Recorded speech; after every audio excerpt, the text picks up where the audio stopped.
السميع العليم من الشيطان اللعين الرجيم بسم الله الرحمن الرحيم الحمد لله رب العالمين الصلاة والسلام على أشرف الأولين والآخرين خاتم النبيين شفيع المذنبين رحمة للعالمين الملقب بطه وياسين مولانا مولا الثقلین سید الکونین امام القبلتین جد الحسن والحسین ابی القاسم محمد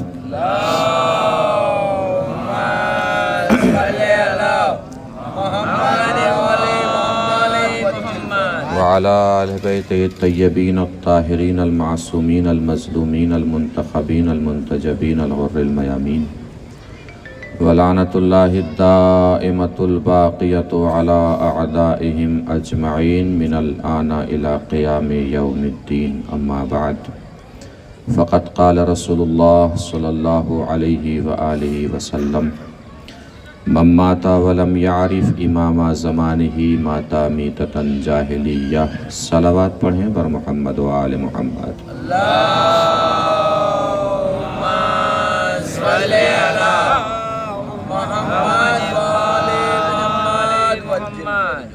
مل جل کے ایک اور بار بآواز بلند نعرہ صلوات پڑھ لیجیے۔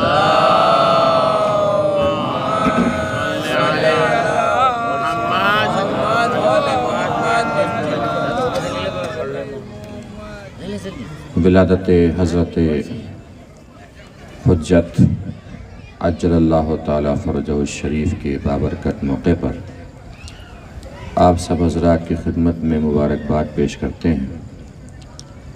پروردگار عالم اس شب مسعود کے صدقے آپ سب کے تمام غموں کو پروردگار خوشیوں میں تبدیل فرما دے۔ جو جس طریقے کے بھی حاجات لے کر اس بارگاہ میں آیا ہے پروردگار بطفیل حضرت حجت ان تمام حاجات کو اپنے دربار سے قبولیت عنایت فرما، ان سب حاجات کو پورا فرما۔ بہرحال 4 دن سے مسلسل گفتگو چل رہی ہے امامت کے سلسلے سے، اور اسی کو متصل اور منسلک کر دینا ہے امام آخر کے تذکرے سے اور بابر کا ذکر سے۔ خاندان اہل بیت کی یہ فرد جو حجاب غیبت میں ہے، جو روح بن کر دنیا میں موجود ہے، جس کی وجہ سے یہ دنیا دھڑک رہی ہے، اگر یہ روح نہ ہو تو نہ زمین اپنی جگہ پہ رہ سکے، نہ آسمان اپنی جگہ پہ قائم ہو، نہ ستارے اپنی جگہ پہ رہیں، نہ سورج چاند اپنی جگہ پہ رہیں۔ میں 4 دن سے مسلسل خاندان اہل بیت خاندان اہل بیت خاندان اہل بیت کی بات اس لیے کر رہا ہوں تاکہ یہ بتایا جا سکے کہ اہل بیت کی تمام عظمتیں اسلام کی عظمتوں کا تسلسل ہے۔ اہل بیت کی فضیلتیں اسلام کی فضیلتوں کا تسلسل ہے۔ اگر اہل بیت کو درمیان سے ہٹا دیجئے تو اسلام میں کچھ بچتا ہی نہیں، اسلام میں کچھ رہتا ہی نہیں ہے۔ اللہ نے رسالت کے بعد بعنوان خلافت یا نیابت یا وصایت یا امامت جس زمانے میں بھی چنی ہے وہ ہر زمانے کے نبی کے خاندان ہی میں چنی ہے۔ توجہ فرمائیے گا، یعنی میں دعویٰ یہ پیش کر رہا ہوں کہ بعد رسالت امامت اہل بیت ہی کے گھرانے میں رہنی ہے۔ پہنچ سے یہ دعویٰ میرا؟ بعد رسالت امامت کہاں رہے گی؟ اہل بیت میں۔ یہ میری خطابت کا زور یا خطابت کا فن نہیں کہہ رہا ہے، بلکہ قرآن کی آیتیں ایسے ہی بتا رہی ہیں کہ ہر نبی کے بعد جب بھی اللہ نے وصایت یا وزارت کا تسلسل باقی رکھا ہے، نبی کے گھر ہی میں باقی رکھا ہے، نبی کے گھرانے ہی میں باقی رکھا ہے۔ میں کچھ آیتیں آپ کو سناتا ہوں، وہ دلیل بن جائیں گی انشاءاللہ، اور اسی تذکروں کے پھر ذکر امام پاک سے انشاءاللہ ہم متصل کر دیں گے۔ محسوس فرمائیں گے میرے طرف متوجہ رہیے گا، جو بات میں عرض کرتا رہوں پہنچتی رہے تو تھوڑا تھوڑا سا بتاتے رہیے گا۔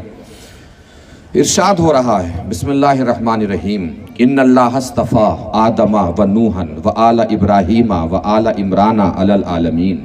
اللہ نے آدم کو چنا، نوح کو چنا، اور ابراہیم کی آل کو چنا، عمران کی آل کو چنا۔ یہاں بھی نبی کی ذریت کا تذکرہ ہے۔ پھر ارشاد ہو رہا ہے سورہ مبارکہ حدید میں، بسم اللہ الرحمن الرحیم، لقد ارسلنا نوحا و ابراہیم وجعلنا فی ذریتہم النبوۃ والکتاب۔ ہم نے نوح کو رسول بنا کر بھیجا، ابراہیم کو رسول بنا کر بھیجا، اور نوح اور ابراہیم ہی کی ذریت میں ہم نے نبوت کو بھی رکھا اور کتاب کو بھی رکھا۔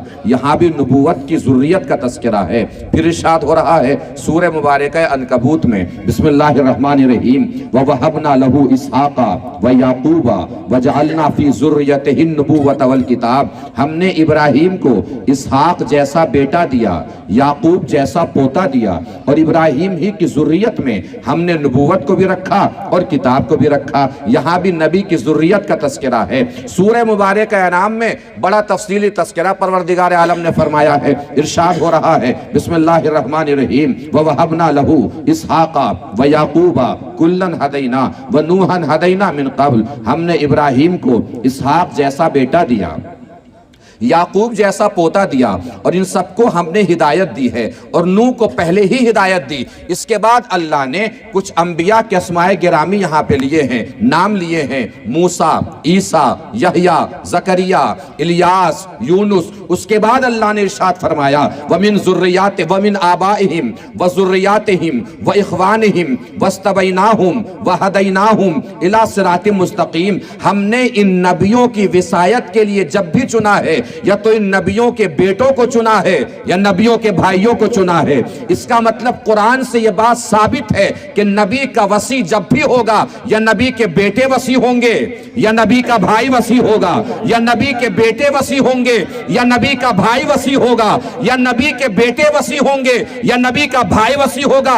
تاریخ کی طرف آئیے تو آپ کو ملے گا اللہ نے جناب آدم کا وصی جناب آدم کے بیٹے شیس کو بنایا، شیس کا وصی شیس کے بیٹے انوش کو بنایا، انوش کا وصی انوش کے بیٹے قینان کو بنایا، قینان کا وصی قینان کے بیٹے مہلائیل کو بنایا، مہلائیل کا وصی مہلائیل کے بیٹے یوارد کو بنایا، یوارد کا وصی یوارد کے بیٹے ادریس کو بنایا۔ اور جب موسیٰ کے وصی بنانے کی باری آئی تو موسیٰ کا وصی موسیٰ کے بھائی ہارون کو بنایا۔ توجہ ہی نہیں فرمائی آپ نے۔ اس کا مطلب قرآن کی آیات بھی یہی بتا رہی ہیں، تاریخ کے واقعات بھی یہی بتا رہے ہیں کہ نبی کا وصی یا تو نبی کا بھائی ہوگا، یا نبی کے بیٹے ہوں گے، یا نبی کا بھائی ہوگا، یا نبی کے بیٹے ہوں گے۔ اب اگر کوئی آپ سے کہے آخری نبی کا بھائی کہاں ہے، آخری نبی کے بیٹے کہاں ہے، تو پلٹ کے اس سے کہیے گا مباہلے کے میدان میں دیکھ، پیچھے پیچھے بھائی چل رہا تھا، آگے آگے بیٹے چل رہے تھے۔ ایک صلوات پڑھیں مل جل کے بر محمد و آل محمد۔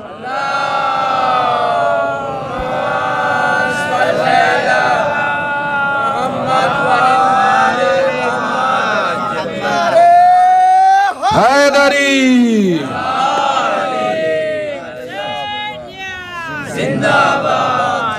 اس کا مطلب یہ ہے کہ نبی کی وصایت یا خلافت یا وزارت کا عہدہ جب بھی ملے گا، یا تو نبی کے بیٹوں کو ملے گا یا نبی کے بھائی کو ملے گا۔ میں کیوں بار بار عرض کر رہا ہوں؟ جب قرآن سے یہ بات ثابت ہے کہ ہر نبی کے اہل بیت میں وصایت یا خلافت یا وزارت رہی ہے، تو پھر آخری نبی کے اہل بیت کو بھی اتنی بلندی ملنی چاہیے کہ اللہ انہی میں امامت کو رکھے اور امامت کو ہمیشہ قائم رکھے، دائم رکھے۔ کیا اہل بیت کی کوئی عظمت نہیں ہے؟ قرآن مجید کی آیتیں بھری پڑی ہیں اہل بیت کی عظمتیں بیان کرنے میں، اہل بیت کی فضیلتیں بیان کرنے میں۔ بسم اللہ الرحمن الرحیم، انما یرید اللہ لیذھب عنکم الرجس۔ اہل بیت کی طہارت کا اعلان ہے، اصحاب کی طہارت کا اعلان نہیں ہے۔ بسم اللہ الرحمن الرحیم، قل لا اسألکم علیہ اجرا الا المودۃ فی القربى۔ اہل بیت کی مودت واجب ہے، اصحاب کی مودت واجب نہیں ہے۔ بسم اللہ الرحمن الرحیم، ان اللہ وملائکتہ یصلون علی النبی یا ایھا الذین آمنوا صلوا علیہ وسلموا تسلیما۔ اہل بیت پر درود واجب ہے، اصحاب پر درود واجب نہیں ہے۔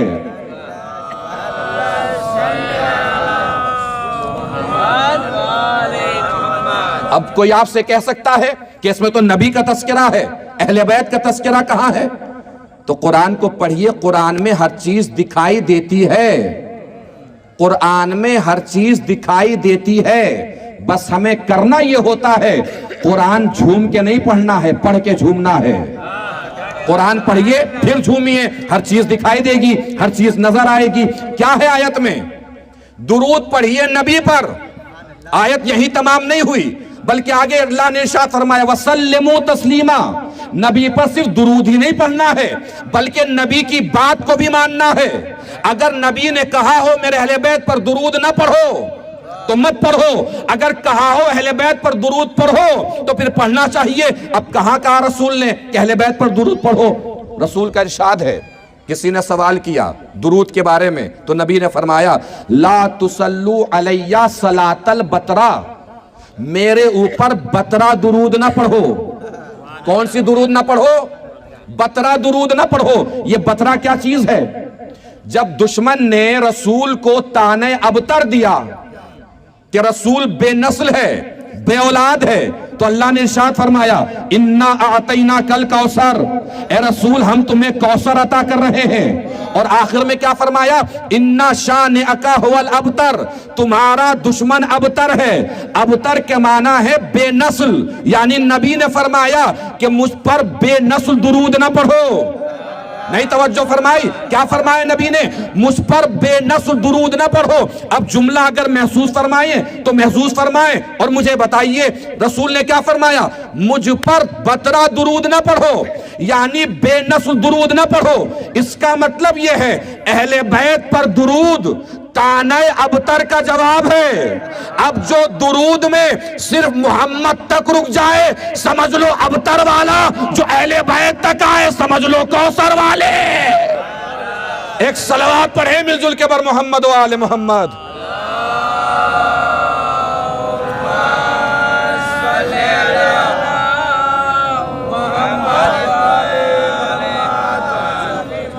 تو ہم امامت کو رسول کے اہل بیت میں مانتے ہیں، اسی وجہ سے ہم پہ الزام لگا ہے، کتابیں لکھی گئی ہیں ہمارے خلاف کہ اہل بیت کے چاہنے والے یعنی شیعہ حضرات حکومت موروثی کے قائل ہیں۔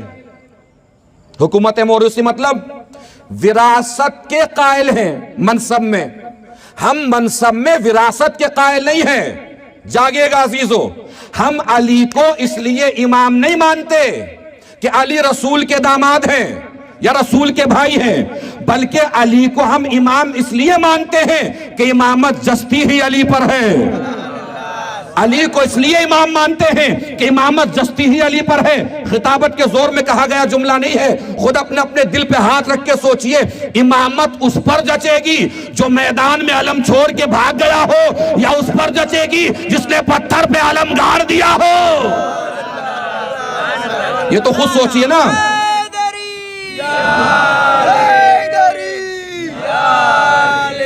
یہ خود سوچئے کس پر امامت جچے گی؟ ظاہر سی بات ہے امامت کسی بادشاہ کی بادشاہت نہیں ہے، کسی سلطان کی سلطنت نہیں ہے، کسی زمیندار کی زمین نہیں ہے۔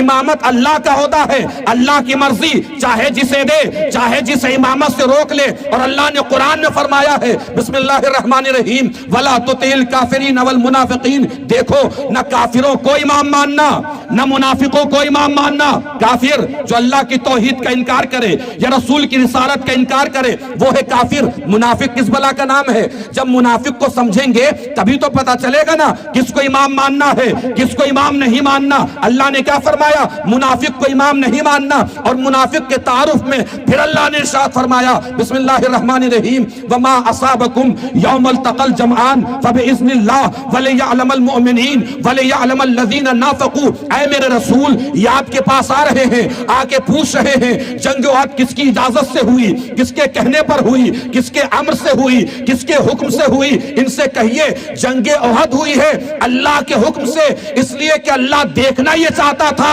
کون اس کے رسول کا ساتھ دے کر مومن بنتا ہے، کون رسول کا ساتھ چھوڑ کر منافق بنتا ہے۔ اس کا مطلب اللہ نے بتا دیا جو رسول کا ساتھ دے مومن، جو رسول کا ساتھ چھوڑے منافق۔ اور منافق کے بارے میں اللہ نے فرمایا منافق کو امام نہ ماننا، اس کا مطلب اللہ نے فیصلہ کر دیا میدان میں ڈٹنے والا امام ہوگا، میدان سے بھاگنے والا امام نہیں ہوگا۔ ایک صلوات پڑھیں مل جل کے بر محمد و آل محمد۔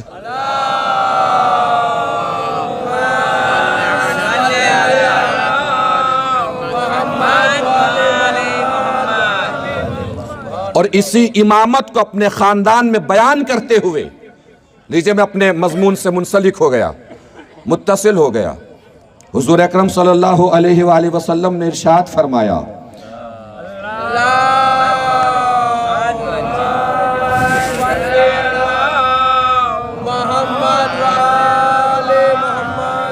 میرے بعد 12 خلیفہ ہوں گے، سب کے سب قریش سے ہوں گے۔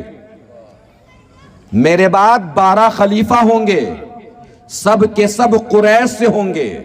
اور 12 خلفاء کی مثال نبی نے چاند سے دی ہے، جیسے 12 چاند ہوتے ہیں ویسے ہی میرے بعد 12 امام ہوں گے۔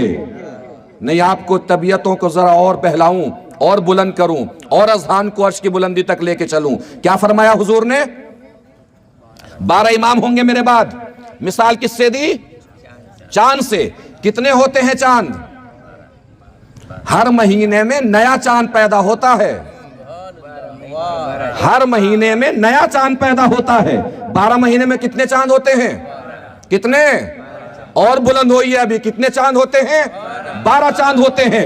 تھوڑا سا بھی جو علم نجوم کے بارے میں، ستارے اور چاند کے بارے میں معلومات ہے کسی کو بھی یہاں پہ، وہ بتائے گا آپ کو۔ اور آج کل تو جو چاند وغیرہ دیکھتی ہیں کمیٹیاں، ان کا بھی پہلے سے بیان آ جاتا ہے کہ 26 دن اور آدھی رات کے بعد چاند ڈوب جائے گا اور 29 میں چاند دکھائی دے گا۔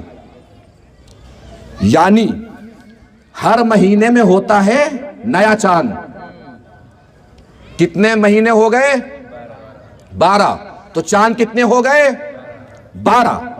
پوری علمی ذمہ داری کے ساتھ عرض کر رہا ہوں، ہر مہینے میں 2.5 دن چاند چھپا ہوتا ہے۔ کتنے دن؟ 2.5 دن چاند موجود ہی نہیں ہوتا، چاند چلا جاتا ہے پرانا والا۔ نئے چاند کی پیدائش جب 2.5 دن گزر چکے ہوتے ہیں پرانے چاند کو، جب نئے چاند کی پیدائش ہوتی ہے۔ یعنی اگر 29 کے بعد چاند دکھنا ہوتا ہے تو 26.5 دن کے بعد چاند باقی نہیں رہے گا۔ اگر 30 کے بعد چاند دکھنا ہے تو 27.5 دن کے بعد چاند باقی نہیں رہتا۔ ہر مہینے میں کتنے دن چاند چھپا ہوتا ہے؟ کتنے دن؟ 2.5 دن چاند چھپا ہوتا ہے۔ 12 مہینے میں کتنے دن ہو جائیں گے؟ حساب جوڑ لیجئے۔ 10 مہینے میں 25 دن چاند غائب، 2 مہینے میں 5 دن چاند غائب، 25 اور 5 30 دن چاند غائب۔ اب بھی آپ چپ بیٹھے ہیں، نہیں توجہ فرمائی۔ اس کا مطلب یہ ہے 11 مہینے چاند ظاہر رہتا ہے، 1 مہینے چاند غائب رہتا ہے۔ ہمارے بھی 11 امام ظاہر ہوئے، 1 امام آج بھی پردہ غیب میں موجود ہے۔ ایک صلوات پڑھیں مل جل کے بر محمد و آل محمد۔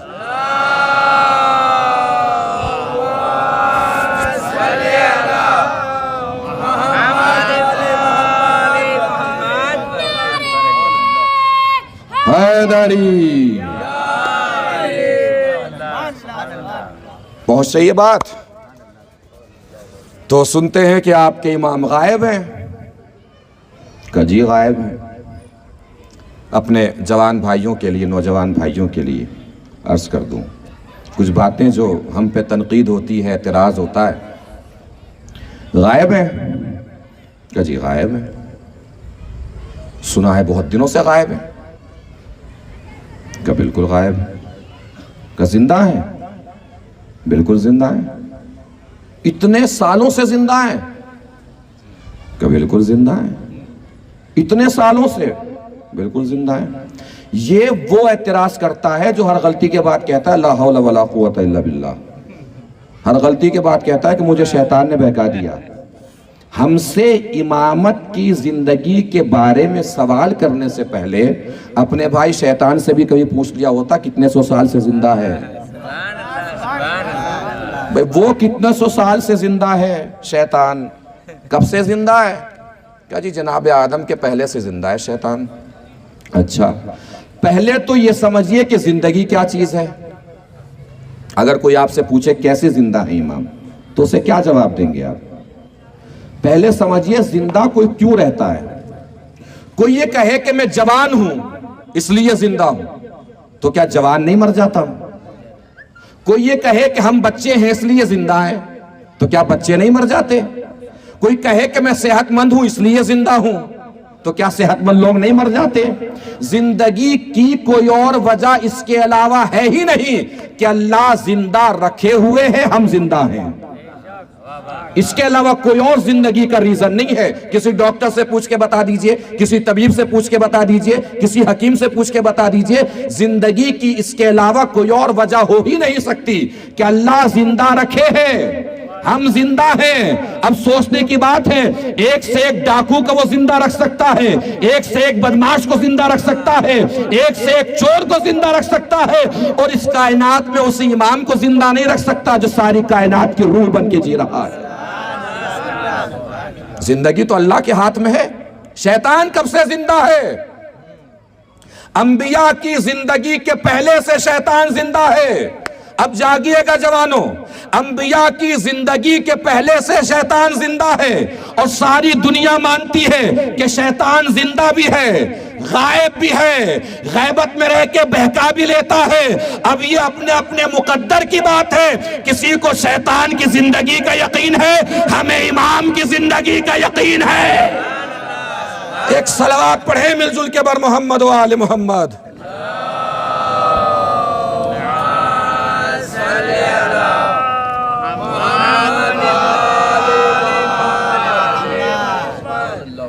یہ اپنے اپنے مقدر کی بات ہے، اپنے اپنے نصیب کی بات ہے۔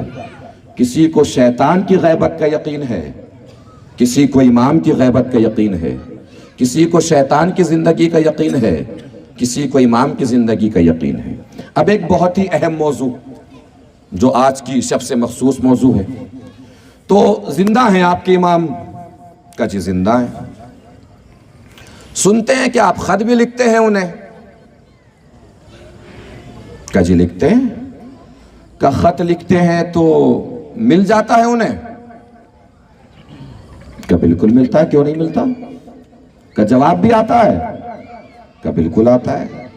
توجہ رکھیں گے میرے جوان بھائی، میرے نوجوان بھائی، خط ملتا بھی ہے، جواب آتا بھی ہے۔ کہاں ڈالتے ہیں خط؟ سنا ہے کہ پانی میں ڈالتے ہیں۔ کا بالکل پانی میں ڈالتے ہیں۔ کہ پانی ہی میں کیوں ڈالتے ہیں؟ کہ صاحب تطہیر ہے اس لیے پانی میں ڈالتے ہیں۔ پاک ذریعے سے خط پہنچے گا اس لیے پانی میں ڈالتے ہیں۔ مرکز تطہیر ہے اس لیے پانی میں ڈالتے ہیں۔ تو پانی خط کو ڈبو نہیں پاتا، پانی خط کو ڈبو نہیں پاتا، پہنچا دیتا ہے۔ خط آپ کا بیکار نہیں ہوتا، ڈوب نہیں جاتا پانی میں، سلامت رہتا ہے، باقی رہتا ہے خط۔ نے کہا اہل بیت کی دشمنی میں تاریخ کو تو مت بھولیے، یہ تو موسیٰ کی ماں سے پوچھئے کہ صندوق میں بیٹے کو رکھ کے بھیجا تھا، مل گیا تھا کہ نہیں ملا تھا؟ بھئی اللہ جسے چاہے جہاں باقی رکھے، پانی میں باقی رکھے کہ خشکی میں باقی رکھے۔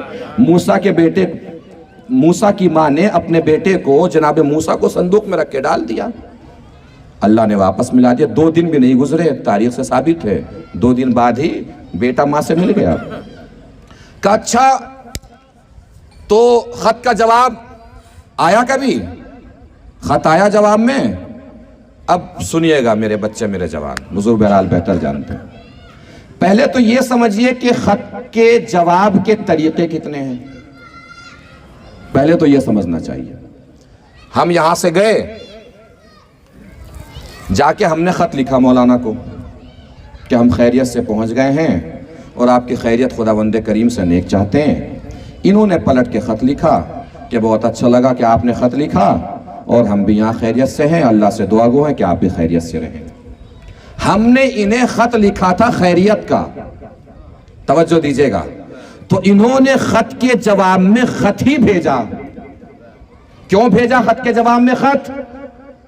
اس لیے کہ میں نے خط لکھا تھا خیریت کا، توجہ، میں نے خط لکھا تھا خیریت کا، تو انہوں نے جواب میں خط ہی بھیجا، خط کی صورت میں جواب آیا۔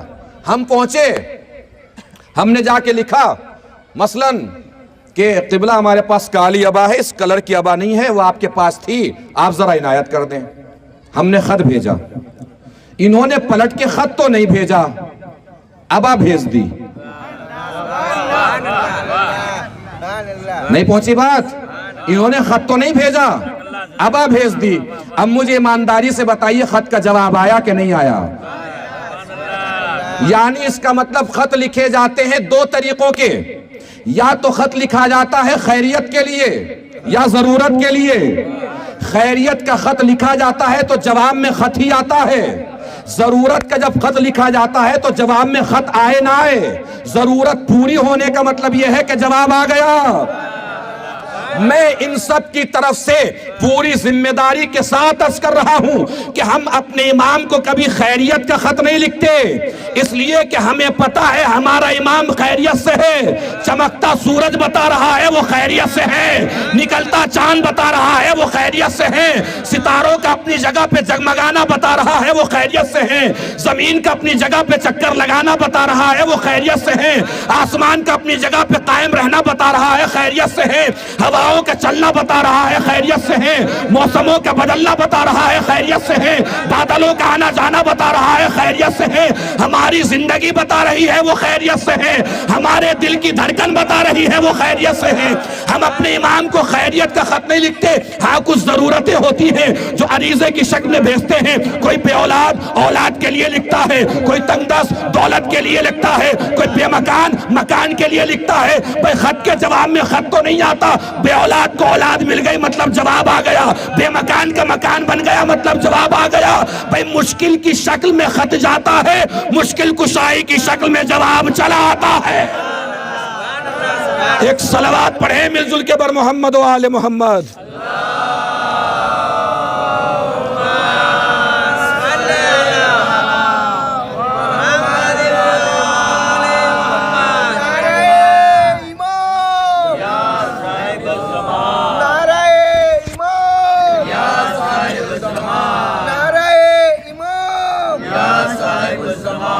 ظہور کے لیے آواز بلند سلوات۔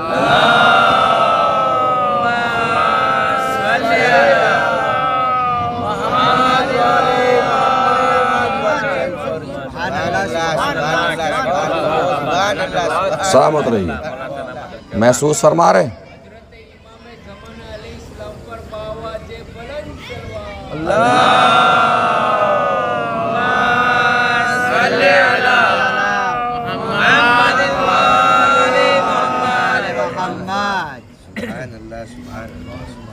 مشکل کی شکل میں عریضہ جاتا ہے، مشکل کشائی کی شکل میں جواب مل جاتا ہے، ہمیں یقین ہو جاتا ہے کہ ہمارا عریضہ پہنچ بھی گیا ہے،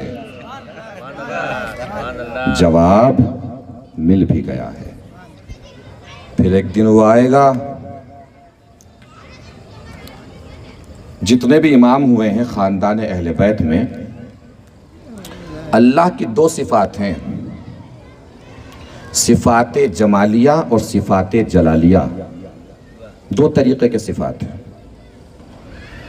ہر امام کسی خاص صفت کا مظہر ہوا ہے۔ یہ جتنے بھی امام کی بات چھوڑیے، جتنے بھی لوگ یہاں بیٹھے ہوئے ہیں، ان میں سے ہر کوئی بہت ساری صفات رکھتا ہے، مگر اظہار کسی ایک صفت کا ہی زیادہ ہوتا ہے۔ کسی کے بارے میں کہا جاتا ہے نا بڑا سخی انسان ہے، تو کیا وہ پڑھا لکھا نہیں ہوتا؟ کیا وہ پڑھا لکھا نہیں ہوتا اگر سخی ہے؟ کیا وہ بہادر نہیں ہوتا؟ سب کچھ ہوتا ہے، لیکن اظہار سخاوت چونکہ زیادہ ہوا ہے، اس لیے اس صفت سے اس کو متصف کر دیا جاتا ہے۔ اسی طریقے سے ہمارے ائمہ میں تمام صفات پائے جاتے ہیں. ہر کوئی عابد ہے، ہر کسی نے سجدے زیادہ کیے ہیں، کثرت کے ساتھ کیے ہیں. عبادت میں ہر کوئی اپنے دور میں باکمال تھا، سب سے بلند تھا. لیکن جب عبادت کا ذکر آتا ہے تو چوتھا امام کا نام ذہن میں آتا ہے، چونکہ صفت عبادت وہاں زیادہ ظاہر ہوئی ہے. ہر امام بہادر ہے، ہر امام شجاع ہے، لیکن جب بھی شجاعت کا تذکرہ آتا ہے ذہن میں مولا علی کا نام آتا ہے، چونکہ صفت شجاعت وہاں زیادہ ظاہر ہوئی ہے، کثرت کے ساتھ ظاہر ہوئی ہے.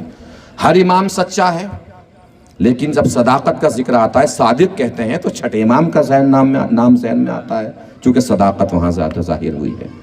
تو ہر امام یا تو صفت جمالیہ کا مظہر ہے یا صفت جلالیہ کا مظہر ہے.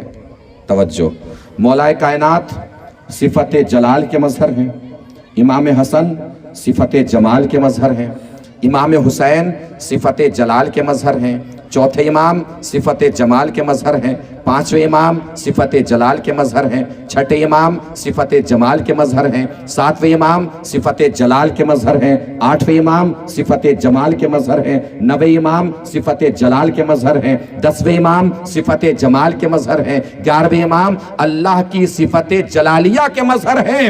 اللہ کا جب آخری امام آیا تو اس کو دونوں صفت اللہ نے عطا کی، صفت جمال کا مظہر بنا کے پردے میں رکھا ہے. ایک دن آئے گا جب کہے گا اے میرے امام اب پردے سے باہر نکل اور دنیا کو بتا میرا جلال کیسا ہے. مظہر صفات جمالیہ بھی آخری امام ہے، مظہر صفات جلالیہ بھی آخری امام ہے. یعنی اللہ کا جلال بھی امام سے ظاہر ہوگا، اب اللہ کا جمال امام سے ظاہر ہو رہا ہے، چونکہ حجاب غیبت میں ہے، پردہ غیب میں ہے امام. اب یہ بات جو روز میں عرض کر رہا ہوں، حجاب غیبت کا کیا مطلب ہے؟ کوئی پردہ نہیں لگا ہوا ہے اور امام اس کے پیچھے بیٹھے ہیں. غیبت کا مطلب یہ نہیں ہے. غیبت کا مطلب یہ ہے کہ وہ ہر جگہ موجود ہیں لیکن ہم انہیں اپنے گناہوں کی وجہ سے پہچان نہیں پاتے. ہم اپنی آنکھوں کی برائیوں کے سبب، اپنی بے خلوصی، اپنی بدنیتی، اپنے نفس کے گناہ آلود ہونے کے سبب امام کو پہچان نہیں پاتے. اور میں نے چاروں دن یہ مسئلہ پیش کرنے کی کوشش کی ہے کہ ظہور دو طریقے کے ہیں. میں اپنے بچوں کو پھر بتا دوں جو 4 دن نہیں رہے ہیں. ظہور دو طریقے کے ہیں، ایک ظہور اجتماعی، ایک ظہور انفرادی. ظہور اجتماعی وہ ظہور جو اللہ کے نظام کو قائم کرنے کے لیے حکومت کے سلسلے سے امام کا ظہور ہوگا اللہ کے حکم سے. وہ صرف اللہ ہی کو پتا ہے کہ کب ہوگا.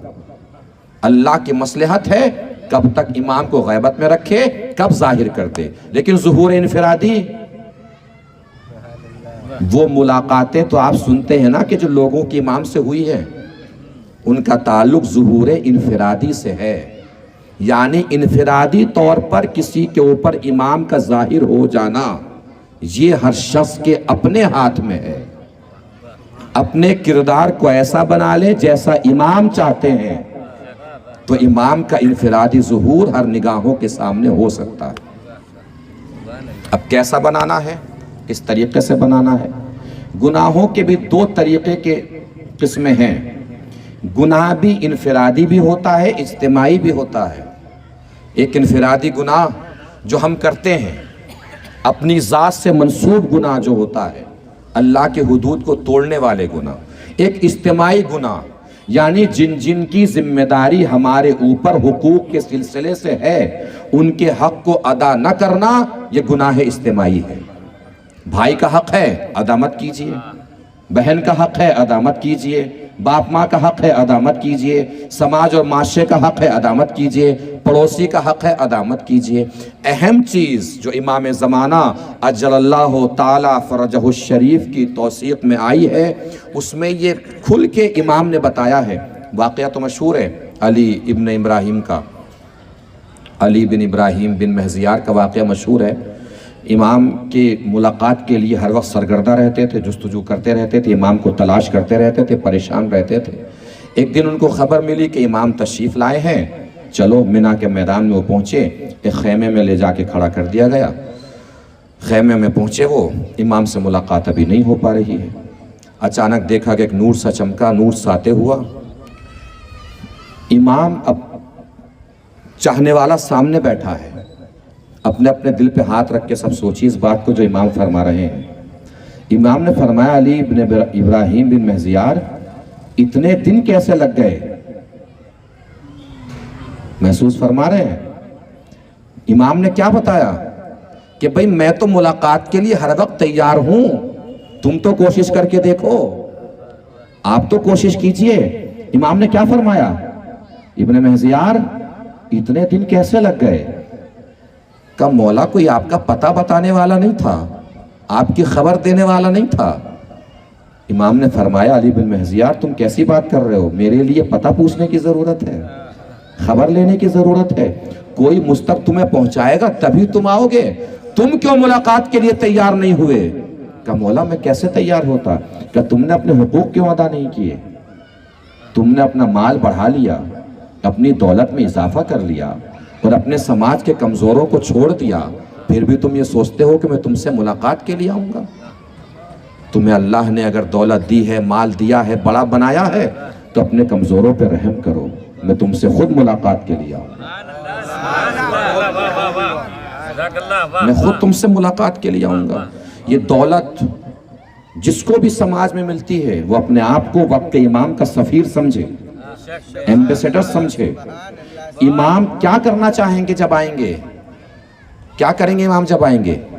نظام عدالت قائم کریں گے، سب برابر ہو جائیں گے۔ روایات میں ملتا ہے کہ امام ہاتھ پھیریں گے اور ہاتھ دکھائیں گے، سب کا علم ایسے ہو جائے گا جیسے بنی اسرائیل کے انبیاء کا علم ہو، اتنا زیادہ علم سب کے پاس آ جائے گا امام کے ہاتھ پھیرتے ہی، سب برابر ہو جائیں گے دولت میں برابر۔ اب جو بھی اس وقت دولت مند ہیں وہ اپنے آپ کو امام کا سفیر سمجھ کے امام کا کام کریں، اپنے غریبوں اور ضعیفوں کو اپنے برابر میں لانے کی کوشش کریں۔ برابر میں لانے کی کوشش کا مطلب یہ نہیں ہے کہ اپنے برابر میں ان کی بلڈنگ بنوائیے، گھر بنوائیے، اپنا سارا مال اٹھا کے ان کو دے دیجئے، یہ مطلب نہیں ہے، مگر اتنا تو کیجئے کہ قوم اور سماج کے ضعیف اور کمزوروں کو کسی کے سامنے ہاتھ پھیلانے کی ضرورت نہ پڑے۔ وقت امام آپ سے آ کے کہیں پوچھے تو نہیں تمہیں ہم نے دیا تھا سب کچھ، تم نے اپنے پاس کیوں روک لیا، ان تک کیوں نہیں پہنچایا جن کا حق تھا؟ امام حسن علیہ السلام کا دسترخوان بڑا مشہور تھا۔ امیر شام نے ایک دن کہلوایا کہ آپ رسول کے گھرانے کے آدمی ہیں اور اتنا زیادہ خرچ کرتے ہیں، اتنا زیادہ اسراف کرتے ہیں، اسراف اللہ کو پسند نہیں ہے، آپ اپنی دولت بچا کے رکھیے، اپنا مال بچا کے رکھا کیجئے۔ امام حسن نے پلٹ کے جواب میں فرمایا ہو سکتا ہے میں اپنا مال غریبوں سے بچاؤں، اللہ اپنے خزانے سے جو مجھے دینا چاہتا ہے وہ اللہ اپنے پاس بچا لے۔ اگر اللہ دے رہا ہے، اہل بیت کی طرف سے عنایت ہو رہی ہے، اور ہمیشہ یاد رکھیے خرچ کرنے سے گھٹتا نہیں ہے، خرچ کرنے سے بڑھتا ہے۔ خرچ کرنے سے آج تک سنا ہے کسی کو کہ مولانا میں تو خمسہ کرایا کرتا تھا اور میں غریب ہو گیا، میں بڑی عظیم الشان محفل کرایا کرتا تھا اور میں غریب ہو گیا؟ مولانا شادی کرا کے لوگوں کو غریب ہوتے ہوئے دیکھا ہے کہ مولانا دولت تھی، بیٹی کی شادی سر پہ آئی اور بس ایسے احوال ہو گئے کہ اب اس کے بعد کچھ بچا ہی نہیں ہے۔ اہل بیت کے لیے کچھ کر کے کوئی غریب نہیں ہوا، جتنا ان کے لیے اور میں پہلے دن سے عرض کر رہا ہوں کہ کچھ بھی کریے اپنے نام کے لیے مت کیجئے، اللہ کے لیے کیجئے۔ جب اللہ کے لیے کریں گے تو اللہ آپ کا نام خود پھیلا دے گا۔ مولانا تشریف فرمائے ہمارے علاقے میں امام بارگاہ ہوتے ہیں، عزا خانے ہوتے ہیں، ایک ایک گاؤں میں 10-10 عزا خانے اور 12-12 15-15 20-20 امام باڑے ہوتے ہیں۔ وہ امام باڑہ بنانے والا بناتا امام باڑہ بنام حسین ہے، بنا کے تو چلا جاتا ہے مگر پھر پوری زندگی امام بارگاہ جس نے بنایا اسی کے نام سے مشہور ہو جاتا ہے. محسوس فرما رہے ہیں آپ؟ جس نے بنایا اسی کے نام سے مشہور ہو جاتا ہے. کیوں؟ اس لیے کہ حسین کسی کا لے کے رکھتے نہیں ہیں, نام سمیت واپس کر دیتے ہیں. سوچئے جب حسین کسی کا لے کے نہیں رکھتے تو جو حسین کا خدا ہے وہ کسی کا لے کے کہاں رکھے گا؟ وہ تو واپس کرے گا, نام سمیت واپس کرے گا. اور جب واپس کرے گا تو صرف دولت واپس نہیں کرے گا, ساتھ میں عزت بھی دے گا, نام بھی دے گا, شہرت بھی دے گا. پھر وہاں تک آپ کا نام پہنچے گا جہاں تک آپ خود بھی نہیں پہنچ پائے زندگی بھر, وہاں تک نام پہنچ جائے گا. محسوس فرما رہے ہیں؟ تو امام کے حقیقی منتظر, حقیقی انتظار کرنے والے, حقیقی ملاقات کے طالب اگر بننا چاہتے ہیں تو اس طریقے سے بنیے جیسے امام چاہتے ہیں. میں نے 4 گفتگو میں اور آج 5ویں گفتگو ہے. ماشاءاللہ آپ لوگ تو خود ہی بہت زیادہ اعمال دینیہ کے پابند ہیں, نماز, دعائیں, روزے. میں نے کبھی بھی انفرادی عملیات کے بارے میں آپ سے گفتگو نہیں کی, وہ تو واجب ہی ہے, کرنا ہی آپ کو. لیکن یہ جو اجتماعی تعلقات ہیں کوشش کرنی چاہیے ہمیں کہ ان کو بہتر کریں. آج نیمہ شعبان ہے, معافیاں فیس بک اٹھا کے دیکھیے تو اس میں معافی چل رہی ہے, معاف کر دو. واٹس ایپ پہ دیکھیے تو واٹس ایپ پہ معاف کر دو.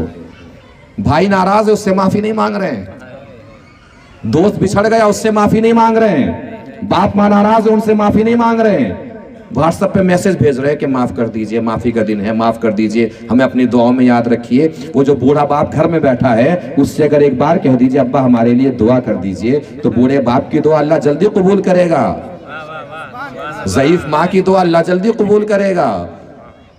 ان سے تو کہیے کہ ہمارے لیے دعا کر دیجئے, معاف کیجئے.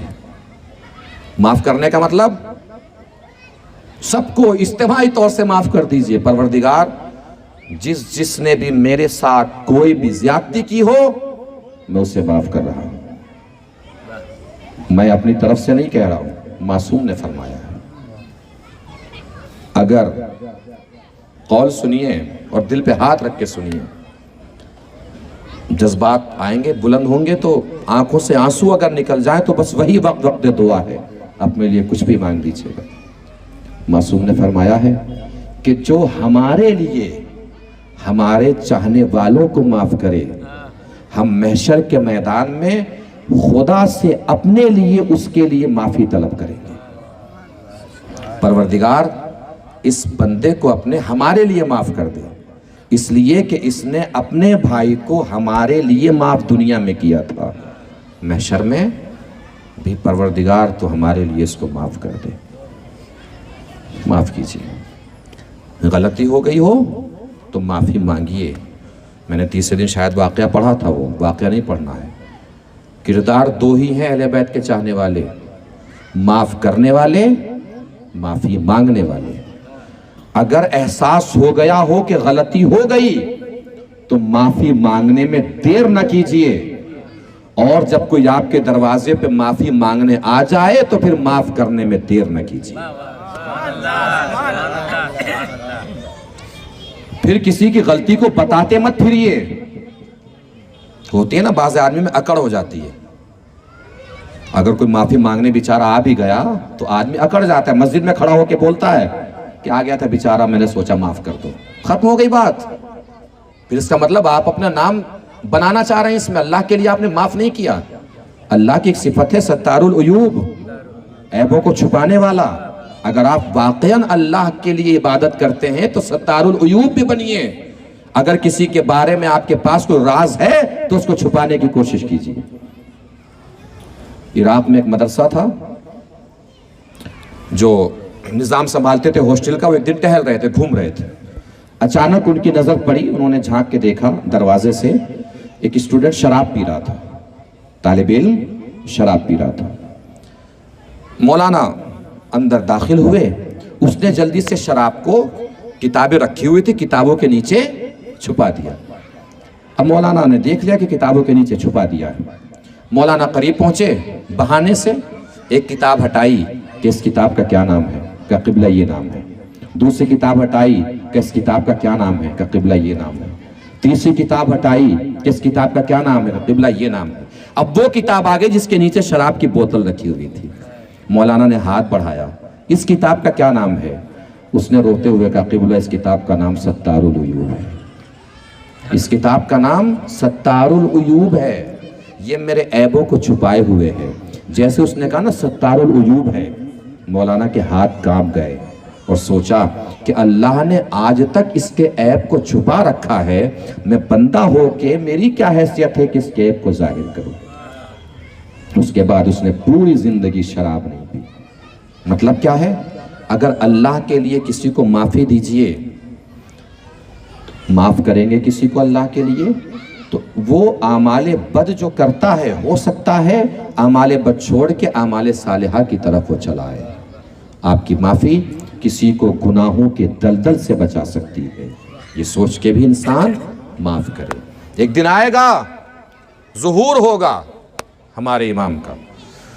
امام کے چاہنے والے ہیں، کتنے لوگ یہاں بیٹھے ہیں؟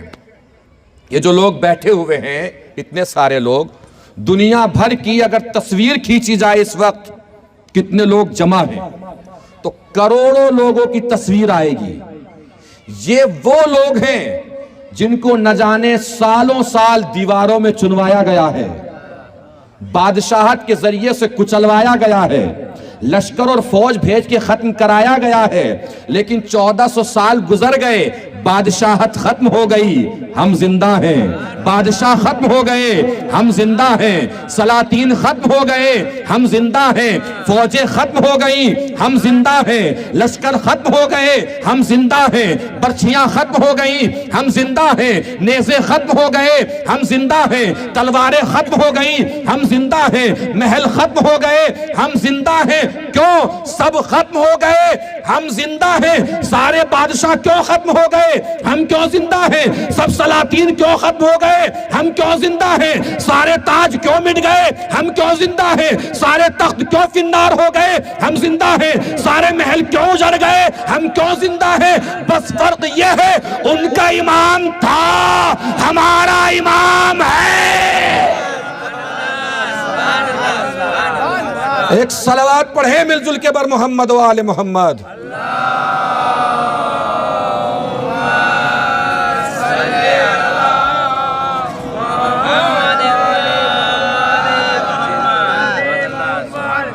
ہوگا ظہور، اور میں پوری علمی ذمہ داری کے ساتھ عرض کر رہا ہوں، 313 جو آپ سنتے ہیں یہ پہلا قافلہ امام سے متصل ہوگا ظہور سے پہلے۔ جب امام کا ظہور ہوگا کعبے سے 313 لوگ امام کے ساتھ جمع ہو جائیں گے۔ ظہور کے بعد پہلا جو لشکر ہوگا امام کا وہ 10,000 لوگوں کے اوپر مشتمل ہوگا۔ میں کیوں بتا رہا ہوں 10,000 لوگوں پہ مشتمل ہوگا؟ اس لیے بتا رہا ہوں کہ کسی کو بھی گھبرانے کی ضرورت نہیں ہے کہ 313 میں ہمارا نام کیسے آئے گا۔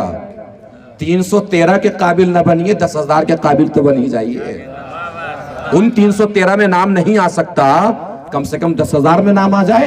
امام کے لشکر کے علمداروں میں اگر نام نہ آ سکے، کم سے کم لشکریوں میں تو نام آ جائے، فوج میں تو نام آ جائے۔ کہاں سے ظہور ہوگا؟ کعبے سے ظہور ہوگا۔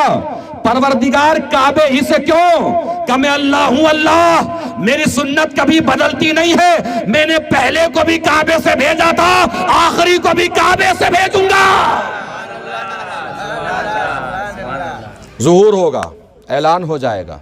اس کے بعد دمشق کی جامع مسجد میں جناب عیسیٰ آسمان سے نازل ہوں گے، 2 فرشتوں کے کاندھوں پہ ہاتھ رکھے ہوئے جناب عیسیٰ تشریف لائیں گے۔ امام آخر کہیں گے کہ آپ نماز پڑھائیے، جناب عیسیٰ کہیں گے نہیں آپ نماز پڑھائیے، میں نبی کی حیثیت سے نہیں آیا ہوں، تمہاری امتی کی حیثیت سے آیا ہوں۔ توجہ ہی نہیں فرمائی آپ نے. میں رسول کا خاندان آپ کو بتا رہا ہوں, آپ چپ بیٹھے ہیں. بھئی آخری امام ہے, آخری امام, اس سلسلے کا آخری امام, اس سلسلے کا آخری امام, اس سلسلے کا آخری امام. سوچنے کی بات ہے, جب سلسلے کا 12واں کسی نبی کے پیچھے نماز نہیں پڑھ سکتا تو اس سلسلے کا پہلا امام کسی امتی کے پیچھے نماز کیسے پڑھ سکتا ہے؟ ایک صلوات پڑھیں مل جل کے بر محمد و آل محمد.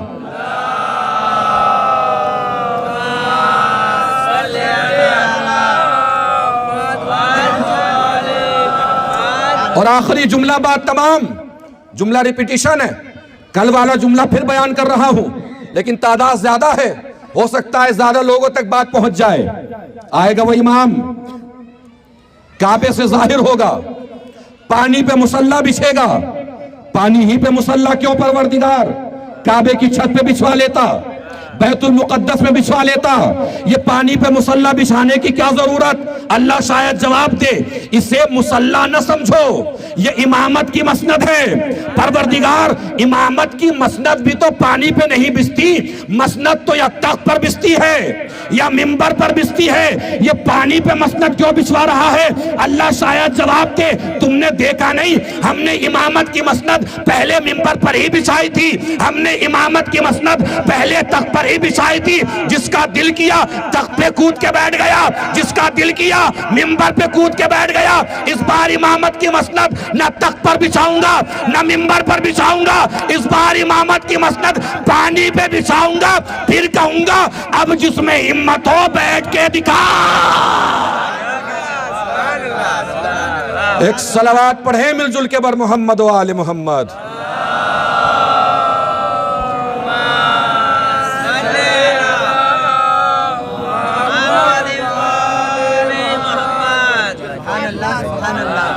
مبارک شب ہے پروردگار عالم,